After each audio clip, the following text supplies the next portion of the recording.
c'est l'heure comme chaque mardi de votre rendez-vous Business, Azur Business. Aujourd'hui, on va parler du BTP avec un acteur majeur du secteur sur la Côte d'Azur. Je vais parler du groupe Spada. Bonsoir Florent Noiret. Bonsoir, merci de me recevoir. Vous êtes co-dirigeante du groupe Spada et vous avez d'ailleurs déjà reçu à une autre occasion sur ce plateau. Merci d'être notre invitée. Et Laurence Bottero, bonsoir Laurence. Bonsoir Céline. Rédactrice en chef de la Tribune dans la région Sud. On va commencer avec un chiffre qui montre le dynamisme du secteur. Ce chiffre, c'est 23%. C'est la croissance enregistrée dans l'immobilier non résidentiel. C'est essentiellement l'immobilier de bureau sur l'année 2021. D'abord, pour ceux qui ne vous connaissent pas bien, le groupe Spada, on le rappelle, a fêté son centenaire il y a 2 ans, en 2020. Et c'est d'abord une longue histoire de famille, en fait. Exactement, c'est un groupe qui est toujours familial, qui a été fondé en 1920 par Monsieur Spada et qui a passé au début des années 60, au moment de son décès soudain, la main à mon grand-père. Et voilà, depuis, c'est resté une histoire de famille depuis. Voilà, on est resté une histoire de famille et on fait partie du patrimoine métropolitain et maralpin, je pense. Sur le chiffre que Céline vient d'évoquer, ça veut dire que ça va bien dans l'immobilier de bureau. On n'est pas très loin de l'Éco-Vallée, on sait que c'est assez porteur ici. Est-ce que néanmoins, ça veut dire que tout va bien dans le bâtiment en 2022 ? C'est un chiffre qui est important. On est évidemment attentif aux bonnes nouvelles dans une période qui est relativement incertaine. Effectivement, il ne faut pas que ce chiffre fasse oublier qu'aujourd'hui, on n'a pas encore retrouvé l'activité d'avant-crise, le niveau d'activité d'avant-crise. Et donc, heureusement qu'il y a des segments qui sont bien orientés et bien soutenus, comme l'entretien-rénovation. Les particuliers ont continué d'investir dans leur logement. En particulier, c'est un effet secondaire du Covid, on va dire. Et les projets porteurs, par exemple, de la métropole Nice-Côte d'Azur, comme l'Éco-Vallée, permettent aussi d'alimenter l'activité. Et donc, on est très attentif au plan de relance, au plan de rénovation énergétique. Et c'est important pour le secteur et l'entreprise. Alors, le groupe, il avait débuté en se positionnant notamment sur l'activité de travaux publics. Mais depuis, les choses ont bien évolué.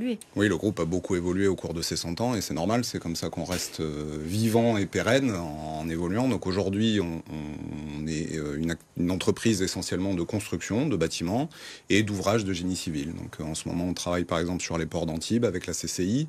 On fait un EHPAD à Contes. Et sur la partie génie civil, on a récemment livré la station d'épuration de Cannes-sur-Mer. Voilà, c'est des ouvrages qui sont structurants pour le territoire et c'est en tout cas l'identité du groupe et c'est sur cette identité qu'on se positionne et c'est nos valeurs. Voilà. On pourrait dire que finalement vous êtes passé des TP au bâtiment, il y a eu donc une diversification, mais c'est aussi une diversification que vous poussez un petit peu plus, vous allez vers la promotion immobilière, ce qui est étonnant pour un groupe de BTP. Alors pourquoi et quelle plus-value vous comptez apporter ? Alors, c'est toujours dans cette stratégie effectivement de diversification et puis pour asseoir la pérennité du groupe. On espère faire notre prochain centenaire, même si c'est un petit peu tôt pour se projeter. Sur la promotion immobilière, c'est un mouvement qui, en tout cas, à moi, m'a paru assez naturel. On apporte notre savoir-faire de constructeur, notre connaissance du territoire et y compris notre vision de ce territoire. Et donc, on se positionne sur des opérations de promotion immobilière, mais aussi sur des opérations sur lesquelles il y a une part d'aménagement. Voilà, parce qu'on considère que c'est notre territoire et qu'on a envie de le façonner. Voilà. La promotion immobilière, est-ce que ça implique à l'avenir de la construction de logements ? Oui, bien sûr. Oui. On intervient essentiellement sur de la construction de logements. C'est évidemment le plus gros segment, on va dire, du département. Mais pas que. On intervient aussi sur des locaux d'activité et éventuellement des bureaux. Il y a déjà un projet dans les tuyaux ? Alors, on a une opération qui est en production, avance. Voilà, c'est une activité qui se structure. Aujourd'hui, on a 2 personnes embauchées sur la société Spada Promotion qui a été portée sur les fonds baptismaux cette année. Et voilà, on a beaucoup d'attentes et d'espoir pour cette structure qui fonctionne en synergie avec la construction, évidemment. Alors, il y a aussi une question qui concerne tous les secteurs d'ailleurs aujourd'hui, c'est la fameuse question du développement durable. Est-ce que là-dessus, vous engagez une réflexion ? Comment vous comptez prendre cela en compte à l'avenir ? Ça fait aussi partie de nos voies de diversification et de développement. On a longtemps exploité une installation de stockage de déchets inertes à Roquefort-les-Pins sur une ancienne carrière. Et donc, c'est une activité sur laquelle on était déjà, sur cette gestion de ce type de déchets de terre de déblai, et sur laquelle on espère construire de nouvelles activités autour du recyclage, de l'économie circulaire. Et c'est quelque chose qui est très important pour le BTP et la construction en particulier. Ça a toujours été un sujet Ça a toujours été un sujet. Il devient de plus en plus prégnant et visible, notamment avec la mise en place prochaine de la responsabilité étendue du producteur sur le secteur du BTP, ce qui n'était pas encore le cas.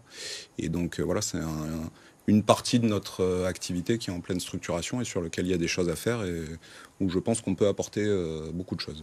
Alors une petite chose, on parle beaucoup du théâtre de Nice parce qu'il va être détruit. Or c'est Spada qui l'avait construit. Oui, c'est vrai. Qu'est-ce que ça vous évoque et surtout qu'est-ce que ça veut dire de la reconstruction de la ville? Finalement, la physionomie de Nice, mais pas que de Nice, hein, d'autres villes en France a beaucoup changé justement avec une nouvelle façon de consommer la ville, si on peut le dire comme ça. Oui. Ça vous évoque quoi? Alors d'abord, ça met un coup de vieux à certains dans l'entreprise qui évalue sa construction, qui se disent mince, on commence à voir la déconstruction des bâtiments qu'on a construits.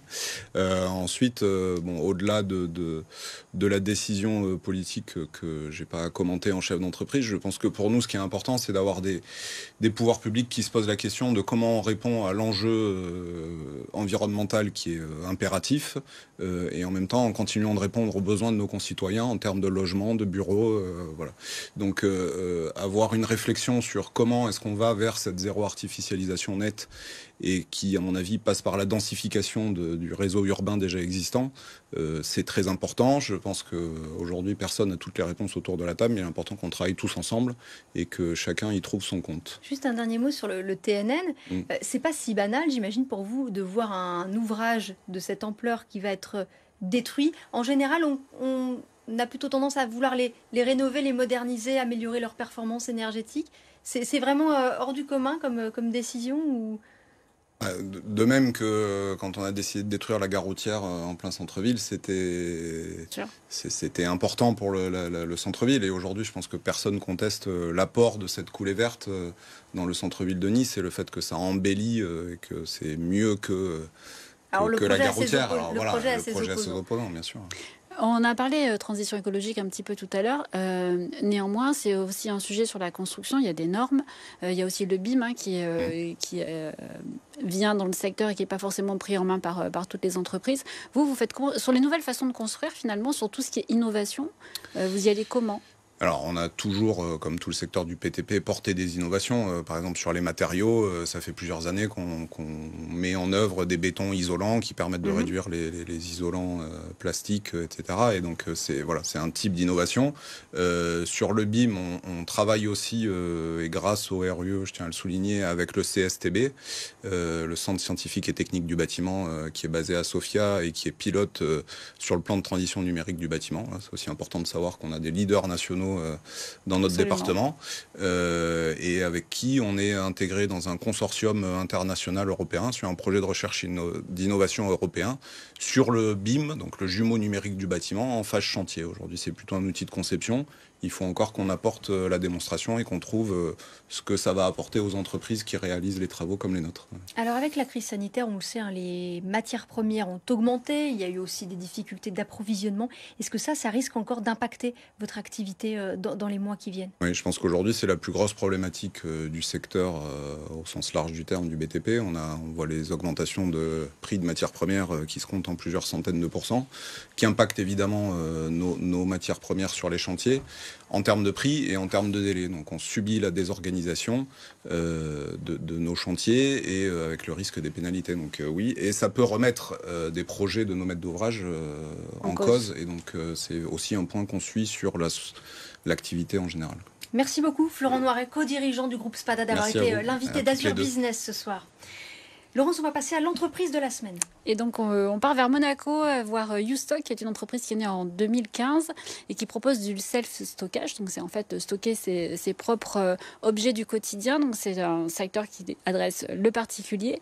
Donc, l'entreprise a commencé par s'installer à Paris en 2020 pour répondre à la densité qu'on connaît à la capitale. Mais surtout, elle continue de se déployer en région. Donc, elle s'implante à Lyon la semaine prochaine. Une autre grande ville française arrive et elle prévoit l'internationalisation pour 2023.